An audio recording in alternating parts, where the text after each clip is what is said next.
and minus 3q are placed at the vertices, and minus q are placed at the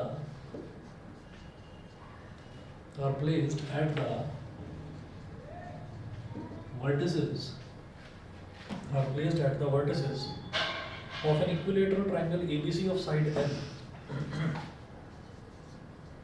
of an equilateral triangle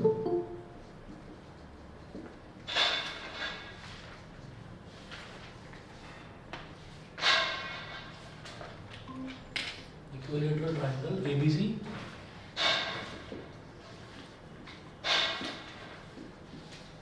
of side L.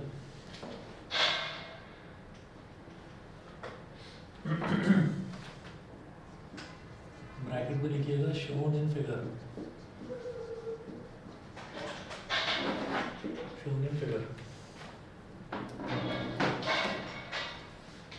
If these charges are displaced to the midpoints,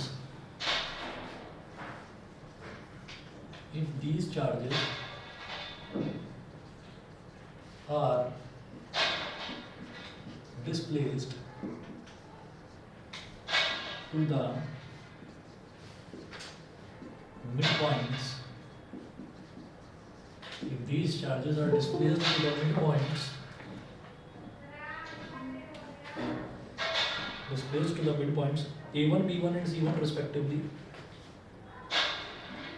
A1, B1 and C1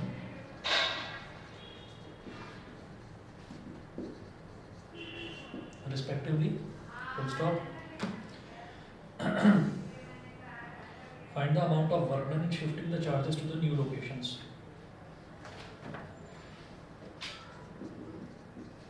Find the amount of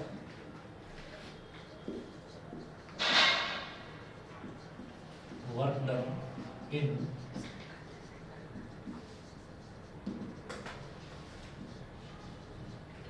shifting the charges to the new locations. Shifting the charges to the new locations. ठीक है, figure बताता हूँ, इसकी figure दे रखी है.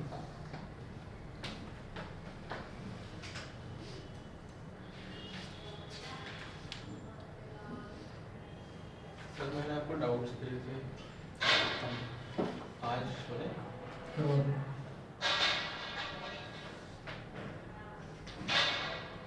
कौन सा chapter में?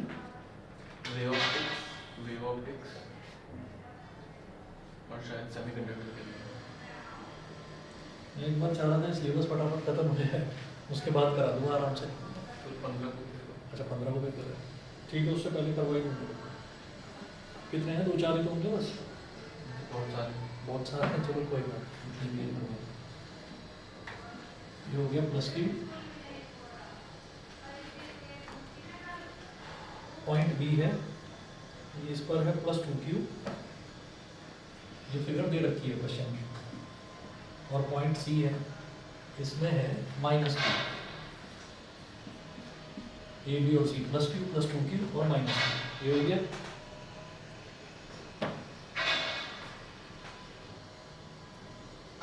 इसका मिड पॉइंट A1 हो गया. बी और सी का मिड पॉइंट B1 और ए और सी का mid point C1. A1, B1 और C1, ये इनके मिड पॉइंट्स दे रखे हैं. ठीक है. अच्छा, और क्या बोला है इन्होंने कि इक्विलेटरल ट्रायंगल है, इक्विलेटरल ट्रायंगल जिसकी साइड जो है वो L दे रखी है. और देखिएगा,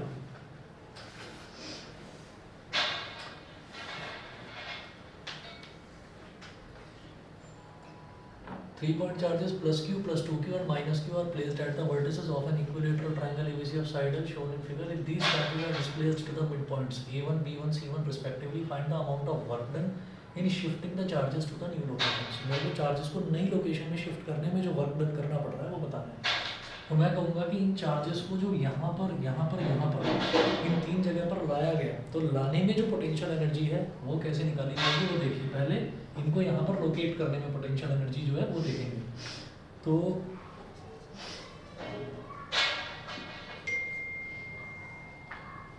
लिखिएगा initial potential energy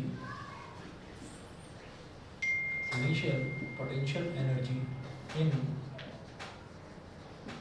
placing the given three charges, initial potential energy in placing the three charges at A, B and C,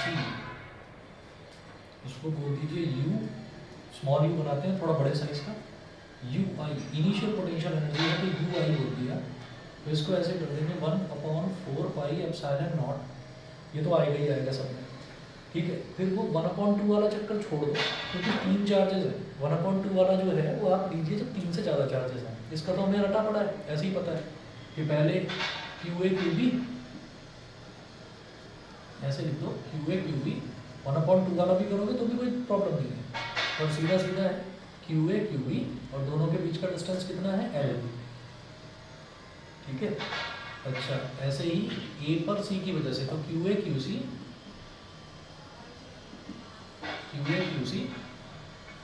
upon L, equilateral triangle है, डिस्टेंस तो L ही रहेगा, ठीक।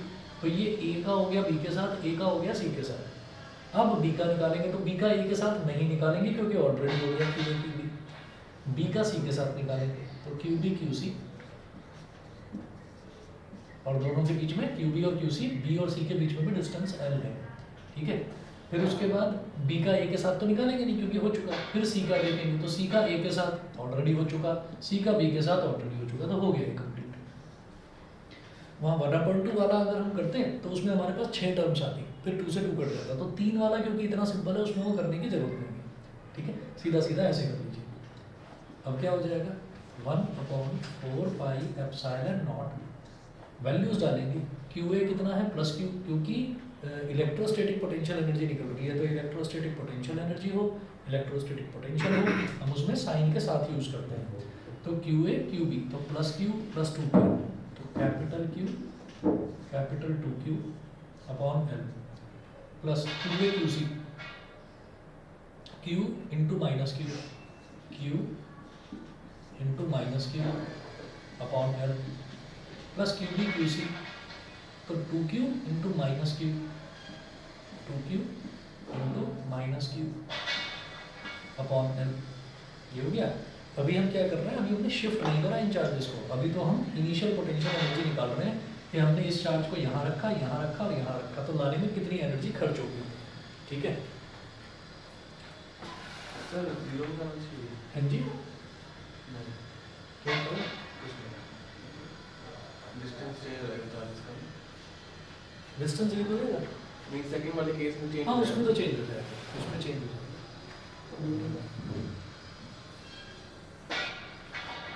चलिए जी, अब इसके बाद क्या करेंगे, 1/4πε0 तो अपनी जगह है ही, 1/4πε0, ठीक है। तो 2Q² upon L, 2Q² upon L plus बल्कि -Q² upon L, -Q² upon L, और ये भी -2Q² अपॉन L, कितना हो गया 1/4πε0 minus 1Q² minus 2Q² minus 3Q हो गया, तो 2Q² minus 3Q² upon L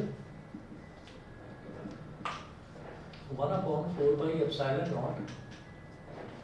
minus Q² upon L, ठीक है। तो पहला तो हमारा ये आ गया इनिशियल पोटेंशियल एनर्जी। अब फाइनल पोटेंशियल एनर्जी में क्या है, उन्होंने बोला these charges are displaced to the midpoint A1 P1 and C1 respectively, तो इस चार्ज को यहाँ पर ला दिया जाता है सेकंड केस में। अब हमारे पास जो सेकंड केस है, केस सेकंड, तो इसमें क्या है कि ये जो तीनों चार्जेस हैं उनको डिस्प्लेस कर दिया गया,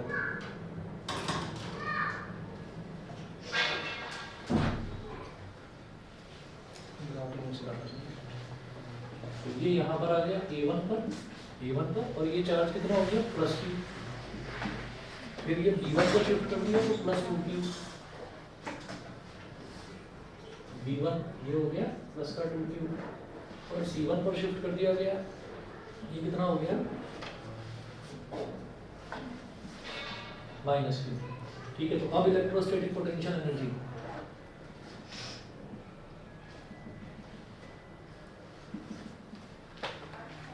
जब भी कभी कोई इक्विलेटरल ट्रायंगल होता है, अब अगेन फिर वही चीज़ है कि ऐसा क्वेश्चन आपने शायद 9th में या 10th में कहीं करा होगा कि जब भी कभी हमारे पास कोई इक्विलेटरल ट्रायंगल है तो हम ये देखेंगे कि अगर इक्विलेटरल ट्रायंगल के मिड पॉइंट्स को ज्वाइन कर दिया जाए तो 1 2 3 4 ये चारों ट्रायंगल आपस में कॉन्ग्रुएंट होते हैं।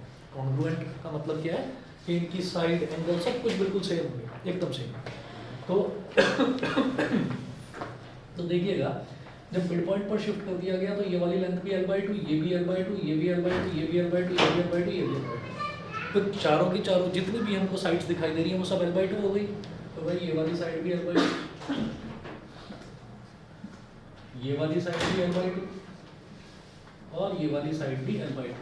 ठीक है, the triangle obtained by joining the mid points of an equilateral triangle, तो ये जो ट्राइंगल बनता है बाकी के तीनों ट्राइंगल्स के कॉन्ग्रुएंट होता है, ये थ्योरम है। ठीक है, तो वो आपको बताना नहीं है यहाँ पर, आप सीधा सीधा चलेंगे। तो आप ये कहेंगे यहाँ पर final potential energy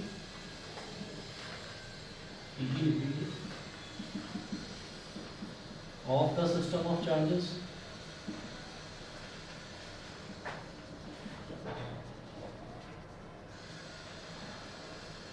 UF is equal to 1/4 pi epsilon naught। अब क्या होगा, अब तो सीधा सीधा लिख दूँ Q into 2Q, Q into 2Q upon L/2। ठीक है, अच्छा this into this, फिर this into this, तो 2Q into minus Q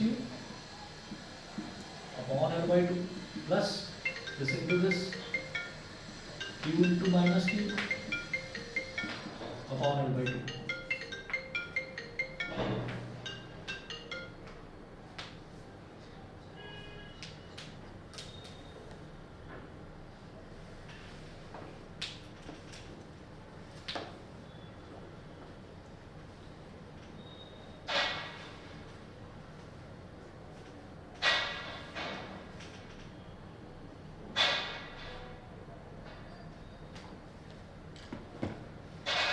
ये हो जाएगा 1/4 pi epsilon naught। अब डिनोमिनेटर का डिनोमिनेटर में न्यूमरेटर में चला जाता है, तो 2Q स्क्वायर और L/2 ये ऊपर आ जाएगा, तो 2Q square into 2 upon L minus 2Q square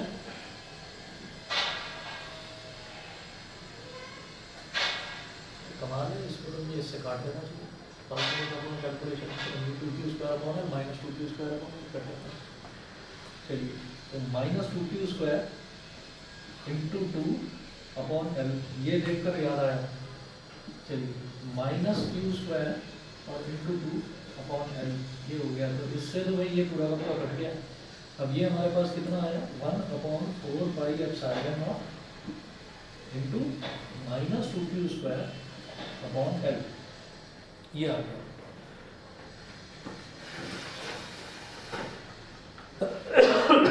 हमें क्या निकालना है कि find the amount of work done in shifting the charges. तो वर्क डन क्या होता है, ये चेंज इन एनर्जी जो है यही वर्क डन होगा।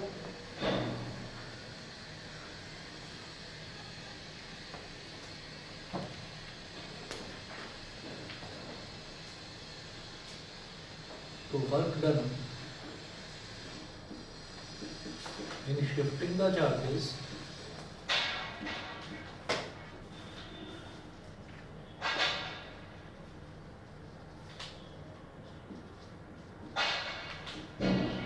to the new location is equal to UF minus UI। ठीक है, चेंज इन पोटेंशियल एनर्जी, तो UF minus UI, UF minus UI value डाल दीजिए इसकी minus 1/4 pi epsilon naught, minus 1/4 pi epsilon naught 2Q square upon L minus, ये भी minus 1/4 pi epsilon naught है, minus 1/4 pi epsilon naught Q square upon L, minus minus plus minus 1/4 2q² upon 3 plus 1/4 q² upon n। तो result कितना आ गया? Minus 1/4 q² upon n। ठीक है, online वाले बता दें, समझ गए? Yes sir. ठीक है, चलिए आगे चलते हैं। तो ये स्क्वायर वाला एक क्वेश्चन हमने कल की क्लास में देखा था, वीडियो भेजूंगा, आज मैं भेज नहीं पाया हूँ। और जो ये ट्राइंगल वाला है एक क्वेश्चन है। इसके बाद एक और नोट करिएगा, an electric dipole of length 2 centimetre is placed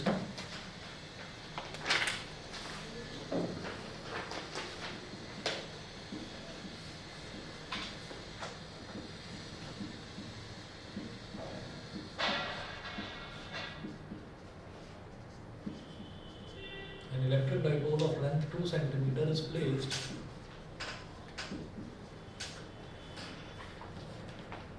an electric dipole of length 2 centimeter is placed with its axis making an angle of 60 degree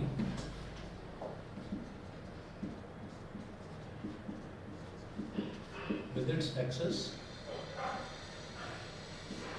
making an angle of with its axis making an angle of 60 degree to a uniform electric field of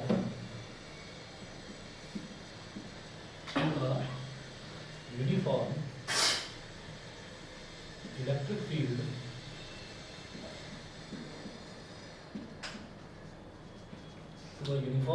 field of 10 की power 5 Newton पर coulomb. 10 की power 5 Newton पर coulomb. If it experiences a torque of 8√3 Newton meter, if it experiences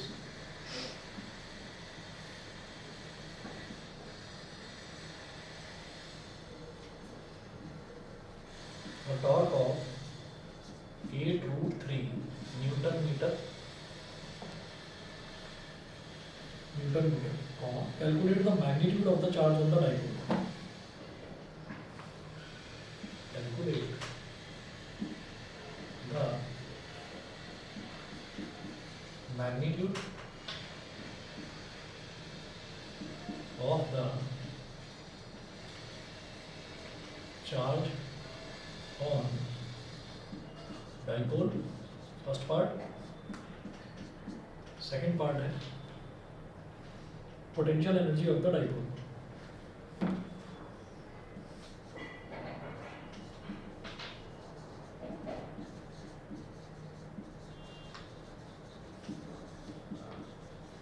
Potential energy of the dipole.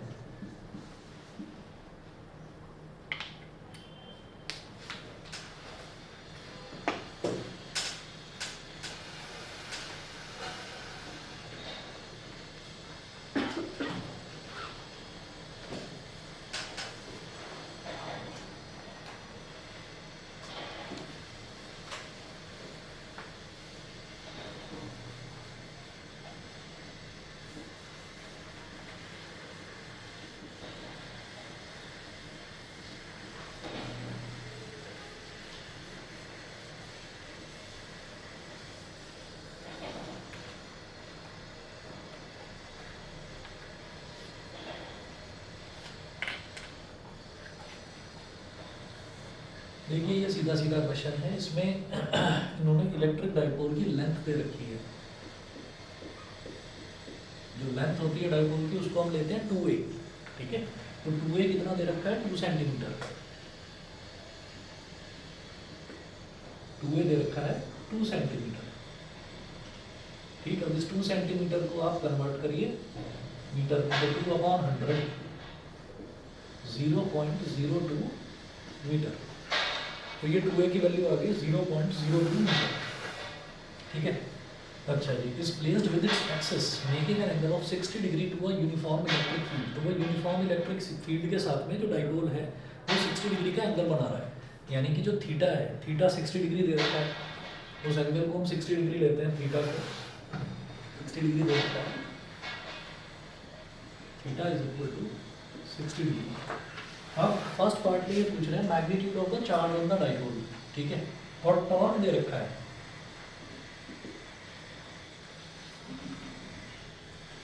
Uniform electric field भी दे रखा है, चलिए, और torque if it experiences a torque of 8√3 newton metre,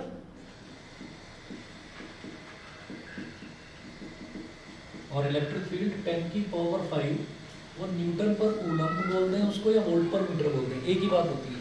electric field की unit Newton पर coulomb और volt पर metre एक ही बात होती है, ये सेम होता है, ठीक है। तो ये हमको दे रखा है, तो फर्स्ट पार्ट समझ ही गए होंगे, सीधा सीधा फॉर्मूला है टॉर्क का, क्या होता है बताइए,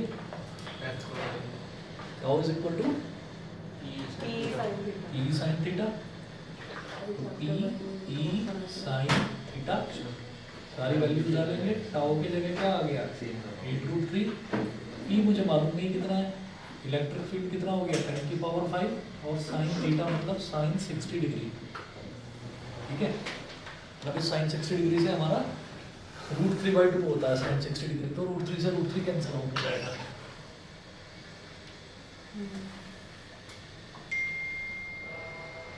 √3 is equal to P into 10 की पावर 5 इंटू √3/2, √3 से कट गया √3, अब ये 2 इधर आ जाएगा, तो 8 2 जा 16, और 10 की पावर 5 डिनोमिनेटर में आ गया, यानी कि 10 की पावर -5, ये हमारे पास P हो गया। अच्छा, अब वो क्या बोल रहे हैं आपसे, वो ये कह रहे हैं कि भाई magnitude of the charge on the dipole, तो P की वैल्यू क्या होती है, Q into 2a is equal to 16 into 10 की पावर -5, ठीक है, मुझे Q निकालना है, तो 2a कितना है 0.02 into is equal to 16 into 10 की पावर -5, पॉइंट गया नीचे आ गया 100, 2 8 जा 16, ये 100 उधर जाएगा, तो Q is equal to 8 into 10 की पावर -3 कूलम, ठीक है, या 8 मिली कूलम बोल दीजिए। उसके बाद सेकंड है potential energy of the dipole, इसका फॉर्मूला बताइए भाई, डाइपोल की पोटेंशियल एनर्जी, डेरिवेशन करा था वो U minus P sin cos theta. U is equal to -PE cos theta, ठीक है, ये लिखिएगा U is equal to -PE cos theta. अब P कितना है 16 इंटू 10 की पावर -5, और E कितना है 10 की पावर 5, और cos थीटा मतलब cos 60 डिग्री, cos 60 डिग्री होता है 1/2, 10 की पावर -5 10 की पावर +5, ये कैंसिल आउट हो गया, 1 बन गया, 16 इंटू 1/2 8, 8 जूल आ गई इसकी potential, -8 joule, -8 joule.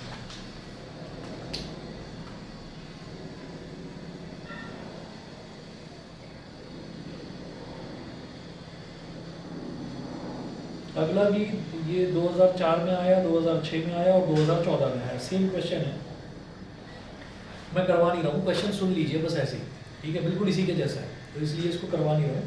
An electric dipole of length 4 centimetre, एक इलेक्ट्रिक डाइपोल है उसकी लेंथ 4 सेंटीमीटर, मतलब 2a दे रखा है 4, तो 0.04 हो जाएगा। When placed with its axis making an angle of 60 degree, 60 degree यानी कि थीटा की value 60 degree, with a uniform electric field experiences a torque of 4√3 newton metre, तो टाउ की वैल्यू दे दी 4√3 न्यूटन मीटर।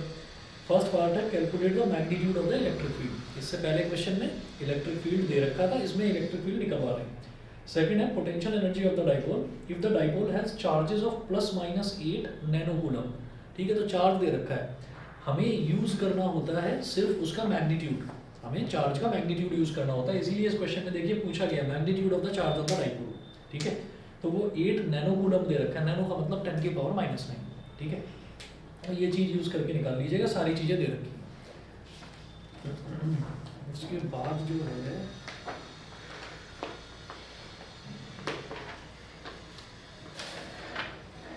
चलिए जी, पोटेंशियल के तो इतने ही न्यूमेरिकल हैं, उसके बाद कैपेसिटेंस के न्यूमेरिकल स्टार्ट करेंगे इसमें।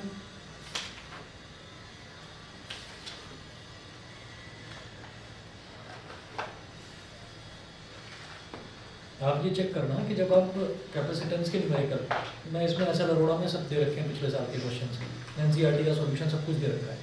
तो अगर आप कोई और बुक उठाते हैं तो उस बुक में देख लीजिएगा कि अगर स्फेरिकल कैपेसिटर या सिलेंड्रिकल कैपेसिटर का क्वेश्चन हो छोड़ देना, स्फेरिकल और सिलेंड्रिकल वो नहीं करना है, पैरेलल प्लेट वाला ही करना है बस, ठीक है।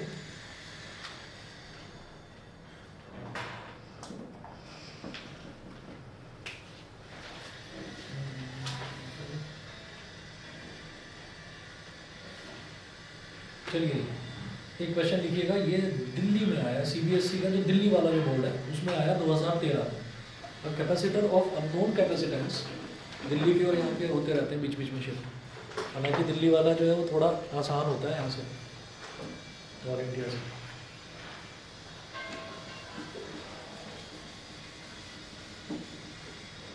अरे आपके सभी बच्चों के ही प्रैक्टिकली ये 14-15 तारीख के आसपास से हैं तुम्हारे कब से?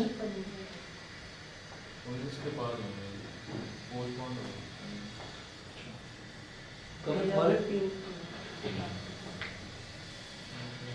तुम्हारे भी 12 9 से अभी 9 से परसों से?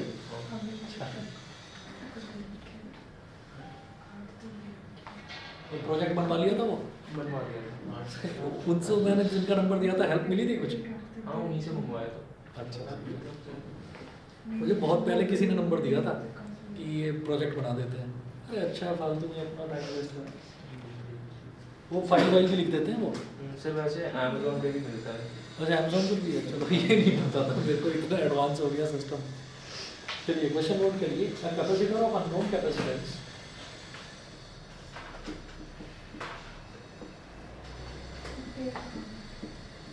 capacitor of unknown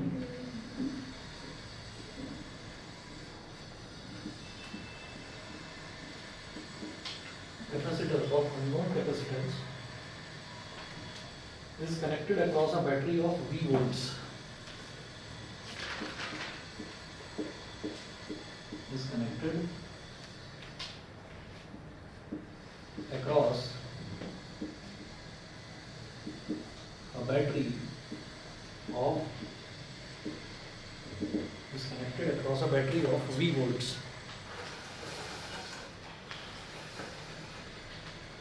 Is connected across a battery of V volts. Full stop. The charge stored in it is 360 microcoulomb.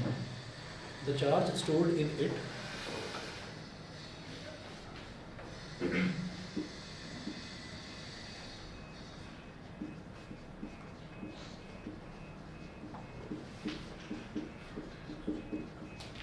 is 360 microcoulomb. When potential across the capacitor is reduced by 120 volt,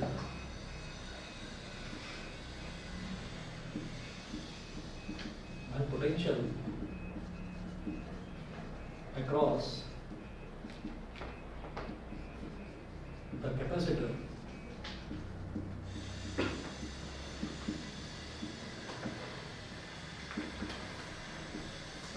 is reduced by 120 volt, comma, the charge stored in it becomes 120 microcoulomb.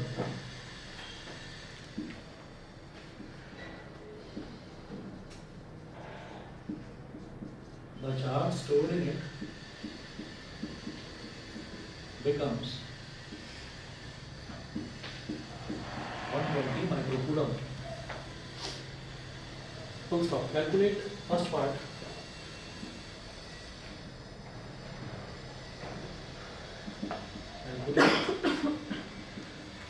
First part है इसका, the potential V and unknown capacitance C.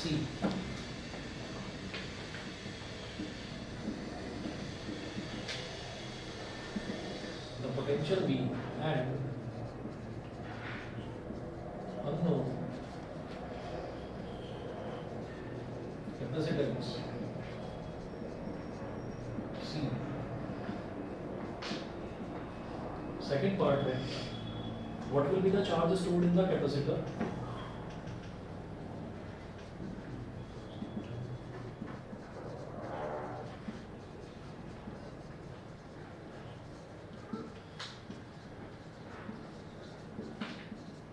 be the charge stored in the capacitor.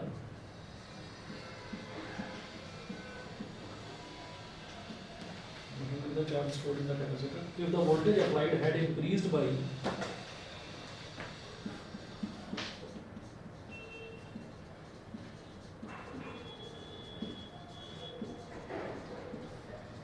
if the voltage applied had increased by 120 volt,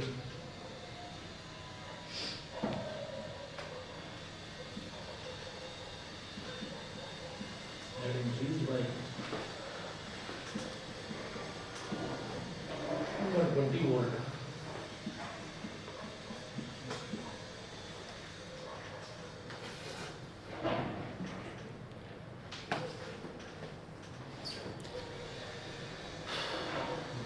a capacitor of unknown capacitance is connected across a battery of V volts. ठीक है,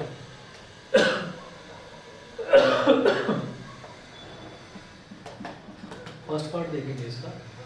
the charge stored in it is 360 microcoulomb. तो जो capacitor में charge stored है वो 360 microcoulomb दे रखा है. इसका मतलब Q की वैल्यू हमको दे रखी है 360 माइक्रोकूलम.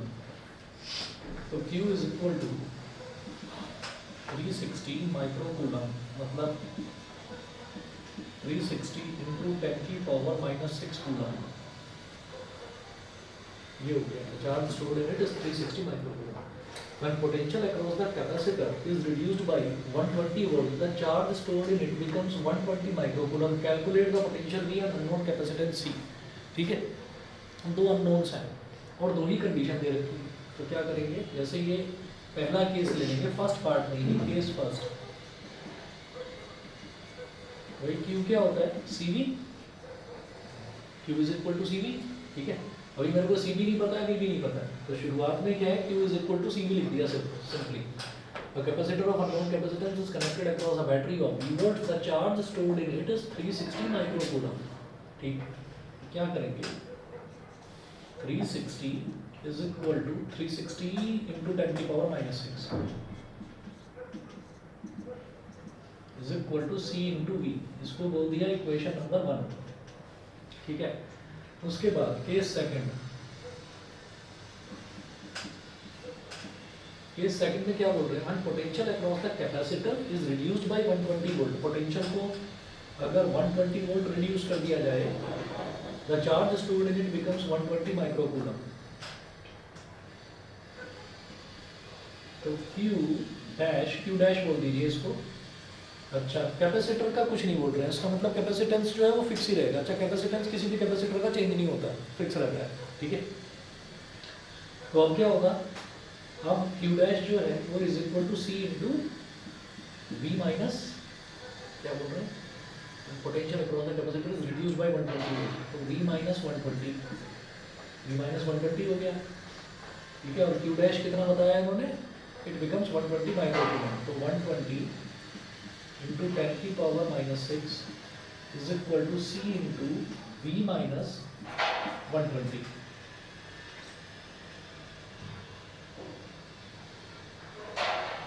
ठीक है,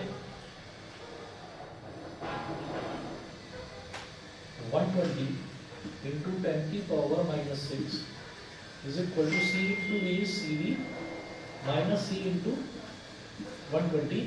अच्छा, ये जो 120 गलत लिखा, इनको 120 इंटू 10 की पावर -6 लिखना चाहिए था. ये सही कर लीजिए, माइक्रोकूलम दे रखा है ना, तो 120 इंटू 10 की पावर -6 लिखिए. तो वोल्टेज है ना. अरे सॉरी, 120 वोल्ट. ठीक, तो CV इंटू C इंटू 120. अच्छा जी, आगे चलते हैं.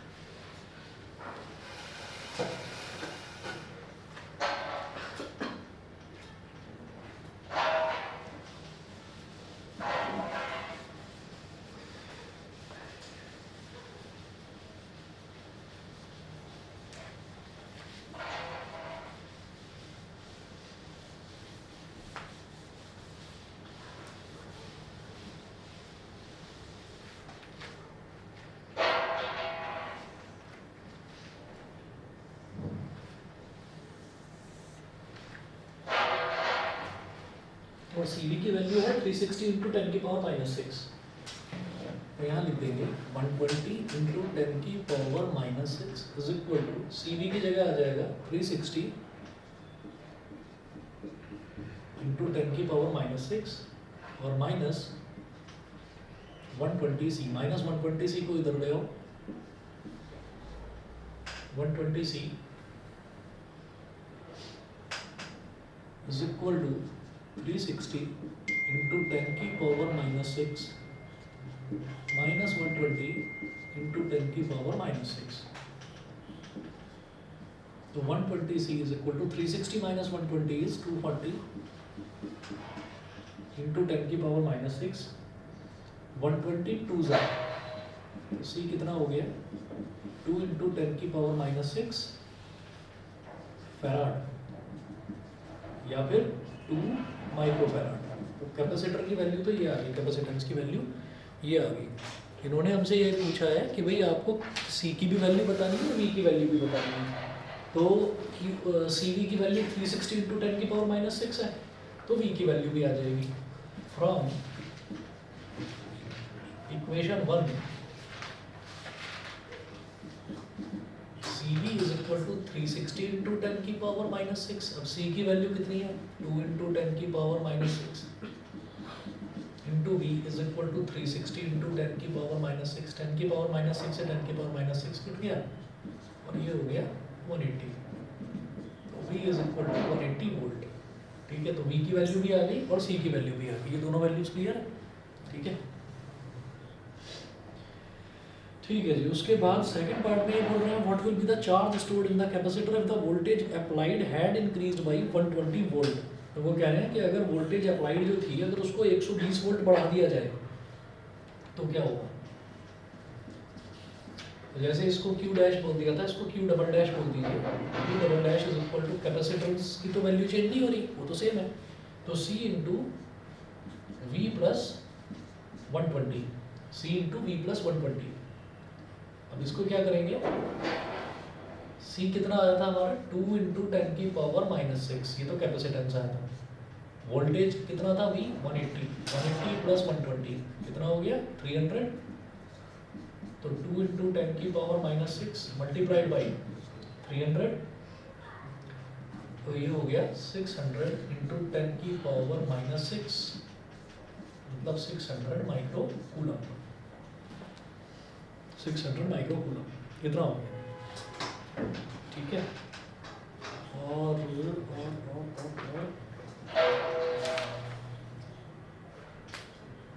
डाइलेक्ट्रिक वाले में कोई डेरिवेशन। चलिए जी, एक क्लास या दो क्लास लूँगा, दो क्लास और लूँगा, दो क्लास में इसके कैपेसिटेंस के भी न्यूमेरिकल खत्म हो जाएंगे। पोटेंशियल के जितने भी मैंने आपको 5 या 6 न्यूमेरिकल्स कराए हैं, जितने भी कराए हैं वही रट लेना उनको, वही यही घूम फिर कर ये रिपीट होगा। ठीक है, आज इतना ही कर लीजिए, बाकी कल बुलाते हैं सुबह।